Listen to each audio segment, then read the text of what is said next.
शिवा बचपन से ही रफ्तार से बातें किया करता था। उसकी रफ्तार देख लोग दंग रह जाते थे। उसके पिता शराबी थे, इसीलिए वो पेपर बेचकर घर चलाता था। जब उसके पिता का देहांत हो गया तो घर की जिम्मेदारी पूरी तरह से उस पे आ गया। फिर एक दिन उसके चाचा ने कहा, तुम रफ्तार के बादशाह हो, एक एम्बुलेंस ले लो, अच्छी कमाई हो जाएगा। चाचा की बात मानकर शिवा एक गुंडे से पैसे उधार लेकर एम्बुलेंस खरीद लिया। लेकिन वो जब भी किसी मरीज को अस्पताल लेकर जाता वो रास्ते में ही मर जाता, जिससे सभी उसे पनौती कहते थे। अगले दिन एक गुंडे के बॉस को किसी ने चाकू मार दिया था। वह उसे अस्पताल लेकर गया, लेकिन डॉक्टर ने कहा आपने आने में देर कर दी, जिससे गुस्साए बदमाश उसे मारने उसके पीछे पड़ गए। शिवा ने बड़ी मुश्किल से थाने घुसकर अपना जान बचाया। वो घर जाकर अपनी माँ पे गुस्सा करने लगा और अपनी फूटी किस्मत को कोसने लगा। उसकी माँ बेटे की तकलीफ से बहुत आहत हुई और भगवान से रोकर उस पर कृपा करने की प्रार्थना करने लगी। उधर शिवा एम्बुलेंस लेकर काम से जा रहा था, तभी एक भैंस उसकी गाड़ी से टकरा गया। जब उसकी आंख खुली तो खुद को अस्पताल में पाया। जब वो अस्पताल से बाहर आया तो उसने देखा उसे लोगों के सर पे 1 मीटर दिखाई देने लगा, जिसमें उनकी आयु दिख रही थी। माँ के आंसुओं ने यमराज भगवान को हिला के रख दिया। भगवान ने वरदान स्वरूप शिवा को ऐसी शक्ति दी जिससे वह लोगों की आयु देख सकता था। फिर भी शिवा को अपनी शक्ति पे भरोसा नहीं था। उसने अपनी शक्ति आजमाने के लिए एक आदमी को देखा जो 7 मिनट में मरने वाला था। शिवा ने कहा, तुम्हारे जान को खतरा है, थोड़ा संभल कर रहो। लेकिन आदमी ने उसकी बात का विश्वास नहीं किया और गटर में डूबकर मर गया। फिर शिवा अस्पताल गया, जहाँ एक घायल लड़के को लाया गया। उसने देखा उसकी आयु 82 साल है। तभी डॉक्टर ने कहा, आपके बेटे का ऑपरेशन करना होगा, लेकिन बचने का चांस सिर्फ 5% है। तभी शिवा ने कहा, आप टेंशन नहीं लीजिए, आपके बेटे की आयु 82 साल है, उसे कुछ नहीं होगा। जब ऑपरेशन हुआ तो डॉक्टर ने कहा, आपका बेटा अब खतरे से बाहर है। अब शिवा को समझ में आ गया था वो किसी को बचा नहीं सकता, लेकिन वो अपनी शक्ति से पैसा कमा सकता है। उसने एक नेता को देखा जो जोरों शोरों से इलेक्शन की तैयारी में लगा था, लेकिन उसे नहीं पता था कि वो सिर्फ 7 दिन में मरने वाला था। शिवा उस नेता के विरोधी से मिलकर कहा, मैं तुम्हारे दुश्मन को 7 दिन में मार दूंगा, मुझे इस काम के लिए 1 लाख चाहिए। जब 7 दिन हुआ तो नेता खुद मर गया, लेकिन शिवा ने ऐसे एक्टिंग किया कि उसने ही उसे मारा है।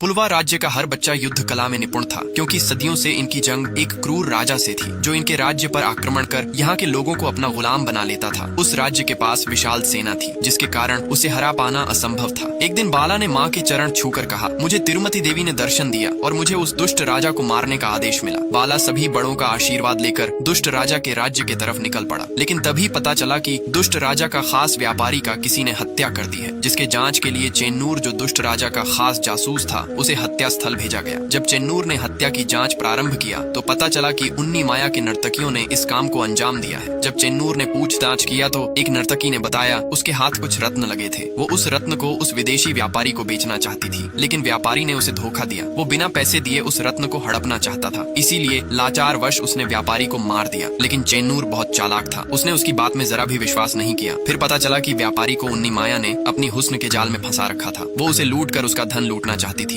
गांव का मुखिया हर दिन की तरह आज भी तालाब में नहाने आया था। तभी बबूली भी वहां पहुंचा। उसने तालाब में विष्णु जी का मत्स्य अवतार देखा, जिसने मुखिया की तरफ इशारा कर पानी में चला गया। फिर पानी के तल में जाकर मुखिया का काम तमाम कर दिया। दरअसल यह मुखिया और शहर के कुछ लोग बबूली के गांव में अवैध खनन कर रहे थे। उनके खनन से पर्यावरण को नुकसान पहुंच रहा था, जिसके विरोध में लोग प्रदर्शन कर रहे थे। विरोध से बचने के लिए उन्होंने गाँव वालों को नौकरी देने का आश्वासन दिया और बबूली के बेटे को काम पर रख लिया। तभी साइट इंजीनियर ने मालिक को बताया कि जंगल के बीचों बीच एक प्राचीन विष्णु जी का मंदिर है। उस मंदिर के नीचे बहुत सारे खनिज हैं। यह सुन मालिक ने वहां खनन का आदेश दे दिया। बबूली के पूर्वज 1000 साल से उस मंदिर की रक्षा करते आ रहे थे। उनकी हर पीढ़ी यहाँ दिया जलाकर पूजा करती थी। उनके पूर्वज का कहना था, अगर इस जंगल या इस मंदिर को नुकसान पहुंचाया गया तो विष्णु जी के 10 अवतार उन्हें उनके पापों की सजा चुन चुन कर देंगे। एक दिन बबूली के बेटे को पता चला कि खनन के लिए उस प्राचीन मंदिर को उड़ाने की योजना बन रही है। वह भागते हुए यह बात मुखिया को बताने गया, लेकिन वह भी इस षड्यंत्र में मिला हुआ था।